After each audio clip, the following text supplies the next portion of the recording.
Kroger Tender Ray Beef, no other beef so fresh can be so tender, presents Hearts in Harmony, transcribed. We'd like to ask a question about your family. Would you say they're hard to please at dinner time? Well, if they are, here's a tip for you. You can have a successful meal anytime when you serve Kroger quality beef. Yes, just serve Kroger quality beef, and you'll find your meal has plenty of eye appeal and taste appeal for that family of yours. And when you visit your nearest Kroger store and buy Kroger quality beef, buy it with confidence, for it's the very best beef you can get right now. It's delicious, it's tender, it's juicy, and it's bound to be a wonderful treat for you and your family. Watch how delighted your folks are when they see what's on the menu, for beef is almost everybody's favorite meat. Yes, lady, you can be sure of delighting everybody when you serve your family's favorite cut of Kroger quality beef. Visit your Kroger store, step up to the counter, and ask for Kroger quality beef the way you like it best. And remember this, Kroger quality beef is the best beef you can get right now. Buy Kroger quality beef with confidence at your neighborhood Kroger store. And now, Hearts in Harmony.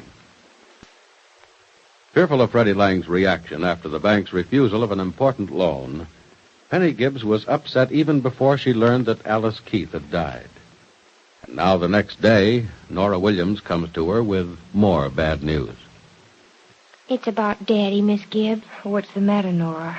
Didn't the bank in Wayne City give him the money either? It's worse than that, Miss Gibbs. Daddy didn't even go to Wayne City. Why not?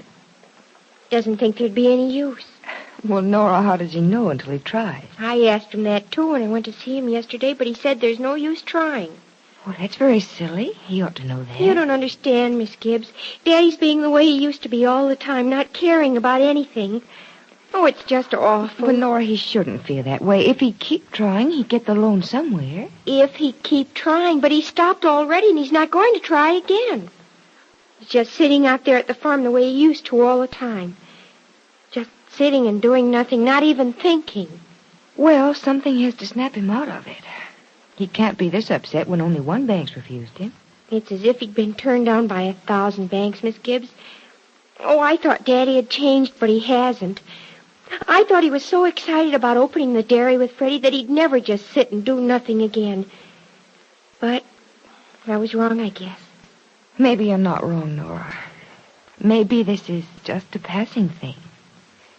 Maybe he'll be over his disappointment in a day or two. No, it won't be like that. It never is with Daddy.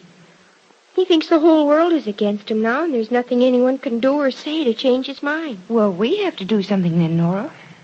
Because opening that dairy is an important opportunity that your father can't afford to miss. Now, why won't he start it by himself? Without Freddie, you mean? Well, it's Freddie the bank objects to, not your father. Oh, crickets, no, Miss Gibbs. Daddy just won't think of doing it without Freddie. He says it was Freddie's idea, and Freddie doesn't deserve to be cheated out of something just because he was bad once. Freddie needn't be cheated, Nora. Your father should accept the loan under the bank's terms, which means without Freddie. And then later, maybe we can do something to show the bank that Freddie's perfectly all right. But there's nothing wrong with Freddie now. Daddy knows it. We all know it. Now, why doesn't the bank know it? Nora, the bank probably has certain regulations about lending money, and under those regulations, they can't accept Freddie, that's all. Then they'll never let him be Daddy's partner? Well, not immediately, but maybe when Jed gets to town, he can go down and see Mr. Norris, and maybe tell him a few things about Freddie that he doesn't know. Now, in the meantime, we've got to do something about your father. There's nothing to do, Miss Gibbs. We can talk to him. He won't listen. We'll make him listen. No, he won't hear you. Oh, Miss Gibbs, he's an awful problem. Nora, even the most terrible problems can be solved. Daddy'll never be solved. He'll always be the same. He'll always be hurt easily, and he'll always think everything and everybody is against him. Well, you know, he has had rather bad luck. Yes, he has, Miss Gibbs. Everything was so wonderful when he thought he'd open the dairy. You know how hard he worked, don't you? I should say I do. He's been working on the repairs for several days before the loan was refused. I think that's what hurt him so, Miss Gibbs. He was really doing something for the first time since Mother died, and he wasn't doing it for himself, but for me. And then he stopped. Not because of any fault of his, but because... Because he was mixed up with a lowlife guy like me. Hello, Freddie. I didn't hear you come in. No, I sneaked in, Gibbsy. Just like a crook. It was easy, you know. I've had a lot of practice. Oh, Freddie, don't talk that way. Well, how do you want me to talk, Gibbsy, when cause of what I done, a good guy like Nora's old man gets a kick in the teeth? Freddie, it's not your fault. It's not my fault, huh? Go ahead, Nora. Finish what you started to say when I busted in then. I wasn't blaming anything on you, Freddie. Well, who was you blaming it on? Your Aunt Clarabelle Glunk? Oh. Look, kid, you don't have to pull your punches with me. I know that it's me that puts the brakes on the whole works. Now, why don't your old man get smart and tell me to go jump? Because he wants you in the business with him, that's why. He's a nut. Ain't he got it into his skull yet that the bank ain't going to kick over with that dough just as long as he's hooked up with me? Yes, he knows that, Freddie. But that's just what the bank here in Rossville says. That's what they'll all say. Freddie, we don't know that. Mr. Williams hasn't tried any other bank. And he's smart not to. Just how many teeth can a guy do without? Freddie, you listen to me. Mr. Williams has a great deal of faith in you, a lot of respect for you. Now, why don't you drive out to the farm and talk him into seeing other banks? Ah, no. Nothing doing in that department, Gibbsy. Not for me. Oh, crickets, Freddie, why not? Daddy'll listen to you. Well, if he listens to me, he ain't going to hear nothing. Because I've caused him enough trouble opening my yap already. I got him into this. Getting all up on my heels about fixing up that joint of his for business. Look what came of it. Nothing. Something can come of it if you go talk to Mr. Williams the way you did the first time. No, Gibbsy, it's out. It's way out. And what's more, I'm staying off old man Williams' farm, too. Because if I don't, he's going to throw me off. Oh, you know he won't do that, Freddie. Well, if he won't, he's crazier than I think. Freddie, please, try to reason this Look, out. Gibbsy, will you get it into that good-looking noggin of yours that I ain't interested in going in with old man Williams no more? I was lying when I said so in the first place. Freddie, you weren't. Look, get wise, will you, kid? Do I look like the kind of guy who could stand still on a farm? Not me. I belong in the city streets. That's where I should have stayed. Look, I'll see you guys later Freddie, on. where are you going? Just out, Gibbsy. Just out. Freddie, wait, please, No, I ain't going to get into no trouble, Gibbsy. Don't worry about that. Oh, golly. Miss Gibbs, do you think he's gone to see Daddy? I don't know, Nora. I don't think so. I'm afraid he feels terribly responsible for what happened to the loan. But crickets, Miss Gibbs, the only thing he did wrong was so long ago. Yes, it was, Nora. And he thought by changing it'd stay in the long ago, but it didn't. It's here, right here with him now, as if what he'd done wrong he'd done only this morning. Nora, I feel so sorry for him. He must be terribly bitter. I think even I would be, too, if I were.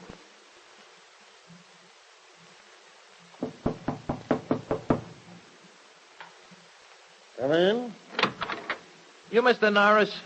Yes, you're Mr. Lang, I understand. Yeah. You guys at this bank understand something then, don't you? I don't know what you mean, young man. You don't, huh? Well, then just skip it. Look, I tried to get in to see you a couple of days ago. I waited all day. So I understand. I'm terribly sorry about that, but you see... Skip the phony excuses, will you, Pop?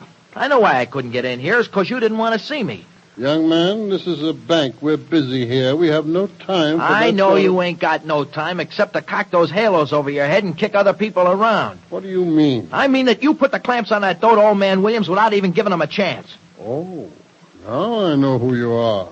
Freddie Lang, of course. You were to be William's partner, weren't you? Yes, and I still am. Because he won't go into the racket without me. He won't? Well, that's too bad. I'm afraid we can't let him have any money here. Looky here. I didn't come in here to beg for none of your dough, Doc. I wouldn't take it if you gave it to me, and neither would old man Williams either. All I came here was to tell you that I think you stink. Young man, I don't want to have Have you... me thrown out of here? Nah, you don't have to have me tossed out because I'm leaving in just a minute. And on my own 2 feet, too. But first, let me tell you something. You can if you tell ever... me anything you wish if you will keep a civil tongue in your mouth. Never mind about the tongue in my mouth. Maybe you better just worry more about the brain in your own head. Mr. Lang, Shut up. don't... I ain't through yet. You squashed that dope old man Williams because he was taking me in with him. And because I used to be such a brainless jerk, I got myself mixed up with a couple of rats and got caught by the cops. Well, okay. I don't say I was right about anything that I did. Not back then. You couldn't have been, or you wouldn't have been in trouble. Yeah, I know it all now. But I didn't know it then. Fact is, I didn't know nothing at all. I was a nilly-brained smart aleck who thought he was great stuff. That's just 'cause I didn't know any better. But I didn't beg off when the cops grabbed me. I knew I did wrong. I was going to let them toss me in a clink, too, which would have been a great place for me to go. No, I think you are rather fortunate to be spared going to prison. And as I recall, it was your uncle, that Professor Rogers, and young Miss Gibbs, who got you off on probation, wasn't it? That's right. Why they bothered, I'll never savvy. I just wasn't worth the trouble. It's always worth it to save a young man from the environment of prison when... No, that's where you're way off the beam, Doc. I'd have rather gone to the jug and been around guys who knew what it is to make a mistake than to come up here to Rossville where they don't even give you a break 'cause you made one. Say that again, will you, son? You heard me the first time. And if you got a brain in that polished skull of yours, you'll know what I meant, too. I said that maybe my kind belong in a jug for what they done. But I'd rather be around them than around you guys who would never forgive a guy for going wrong. Sit down, will you? No. But I want you to. What for? So you can tell me they ain't good enough for you and that filthy money in the stinking bank of yours? Sit down, and you'll find out. Okay. Yeah, that's better. What's better about it, Doc? You figure you can call in a couple of your rod carriers and have me tossed out of here? No, I want you to wait while I cancel an appointment. Don't bother. I said my piece and I'm ready to scram. Well, will you extend me the courtesy of allowing me to say my piece? Okay. But if I don't like it, I'm beaten, see? All right. Freddie, the fact will always remain that you have a police record. You realize that? Yeah, I know that, Doc. But I ain't going to stand for having it shoved down my throat. No, that won't always be the case, Freddie. Before long, I think everyone will forget. But about that police record, it will always be on the books. You said that before, so what? So it can't be overlooked. But, Freddie, there are all kinds of people who get into trouble. Young men and women who can live down what they've done and who continue to do wrong. But there are others who have the character to rise above their beginnings, and perhaps because of mistakes made in the past, are at present better and more trustworthy citizens than the rest of us. I think you fit into that latter category. Well, what are you going to do? Pin a medal on me? No, son. I'm going back to the board of directors and tell them that Freddie Lang has a police record, but that I think Freddie Lang is today an honest and upstanding citizen of the community and a good financial risk. And I think you and Mr. Williams will get that loan. Well, Freddie Lang certainly made an impression on banker Norris, didn't he? Will his recommendation to the board of directors be successful? Will the loan be granted? Be sure to listen to the next dramatic episode of Hearts in Harmony. Lady, did you know this? Did you know that Kroger quality beef is the best beef that's available on today's market? Yes, you can buy this beef with confidence that'll be deliciously tender and brimming with flavorful, rich juices. Get some and then wait until that family of yours comes home and the aroma of superbly cooked Kroger quality beef greets them. Just watch their faces light up. Just watch the glowy mood it puts them in. Yes, Kroger quality beef can make your dinner a meal that's sure to please every member of the family. So don't delay. Visit your Kroger store and get deliciously tender, juicy Kroger quality beef. And remember, Kroger quality beef is beef you can buy with confidence because it's the very best beef you can buy today. Get Kroger quality beef at your Kroger store soon. Now, your local announcer.